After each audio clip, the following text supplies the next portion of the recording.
বাসাতে যখন বেকার বসে থাকি তখন মাঝে মধ্যেই আমি এভাবে সাজুগুজু করি। আজকে আমি দেখাবো আমার রেগুলার লাইফের প্রতিদিনের মেকআপ লুক। খুব সুন্দর একটা সাদা শাড়ি পরেছি, আর এই শাড়িটা পরে আমাকে মনে হচ্ছিল একদম একটা সাদা পরি। বাই দা ওয়ে, এই প্রথমবার আমি নিজেকে সাদা পরি বললাম, যদিও আমি পরির ধারে কাছেও না। তো চলেন প্রথম থেকে শুরু করি। একটা সাদা রঙের জামদানি নিয়েছি, তার সাথে নিয়েছি লাল রঙের চুড়ি, জুয়েলারি, সিম্পলের মধ্যে খুব সুন্দর একটা সেট, আর সাথে নিয়েছি হাত রাঙানো মেহেদি। যদিও কিছুদিন আগে আমি হাতে মেহেদি পরেছি, এন্ড প্রায় 1.5 ঘন্টা পর আমি শাড়িটা পরতে সাকসেস হয়েছি। এত ধামড়ি একটা মেয়ে হয়েছে, তারপরে এখনো শাড়ি পরতে পারি না ঠিকভাবে। আচ্ছা দেখেন তো আমার ফোনের কাভারটা খুব সুন্দর না?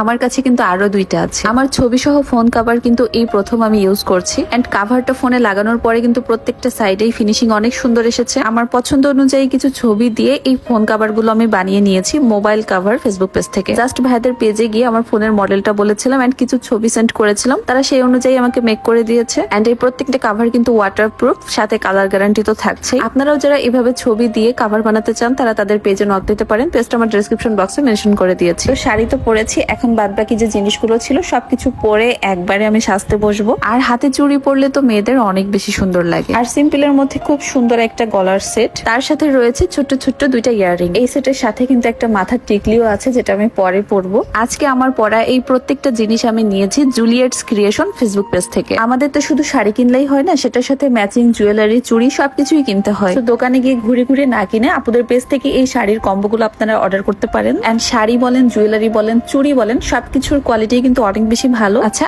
আমার নেওয়া এই শাড়ি কম্বোটা আজকে আপনাদের কেমন লেগেছে অবশ্যই কিন্তু সেটা জানাবেন। যদিও আমি সাদা শাড়ি নিয়েছি, আর সাদার সাথে লাল কম্বিনেশনটা কিন্তু খুব সুন্দর যাচ্ছিল। আচ্ছা এর মাঝে কিন্তু আমি ফেসে ফাউন্ডেশন প্লাস একটা ফেস পাউডার দিয়ে নিয়েছি। আর আমি যেহেতু আইব্রো প্লাক করি না, তাই আই শ্যাডো দিয়ে আইব্রোটা সুন্দর একটা শেপ দিয়ে নিয়েছি। আর সবসময় আমি এভাবেই ব্ল্যাক আই শ্যাডো দিয়ে চোখে কাজল পরি। আইনালার আই শ্যাডো কোনোটাই সেভাবে ইউজ করা হয় না আমার। আচ্ছা এবার একটু ফেসটা কন্ট্রোল করব। মেকআপের ম্যাক্সিমাম স্টেপই কিন্তু আমি হাত দিয়ে করার চেষ্টা করি, এতে মেকআপটা তাড়াতাড়িও হয় আর ব্লেন্ডিংটাও ভালোই হয়। ফেসটা কন্ট্রোল করতে আমার ভীষণ ভালো লাগে, কারণ মনে হয় যে ফেসটা একটা শেপে চলে এসেছে। এই মেকআপটা শেষ করতে আমার সর্বোচ্চ 10 মিনিট লাগে। আজকে যেহেতু ক্যামেরার সামনে করছি, এই জন্য একটু সময় নিয়ে করছি। পাউডার টেক্সচার ব্লাশটা আমি কম ইউজ করার চেষ্টা করি, কারণ আমার স্কিনটা অনেক বেশি ড্রাই। তাই লিপস্টিকের এই প্যালেটটা থেকে আমি মাঝে মধ্যে এভাবে ব্লাশ পরি। আর সেম প্যালেট থেকে একটা লিপস্টিকও পরে নিয়েছি, এন্ড এটাই হচ্ছে আমার ফাইনাল লুক। খুবই সাদামাটা একটা মেকআপ লুক, যেটা আমি প্রতিদিনই করে থাকি, সেটা হোক ক্যামেরার সামনে কিংবা কোথাও বাইরে গেলে। কারণ ভারী মেকআপ করতে আমি একদমই পছন্দ করি না, আর আমার সাথে কেন জানি যায়ও না। তো এখন আমি চুলগুলো বেঁধে নিয়েছি, আর সাথে সেই টিকলিটাও পরেছি। আর সবশেষে আমাকে কিন্তু খুব একটা খারাপ লাগছিল না, মাশাআল্লাহ সুন্দরই লাগছে দেখতে। যেহেতু এত সুন্দর করে শাড়ি পরেছি, সেজেছি, তো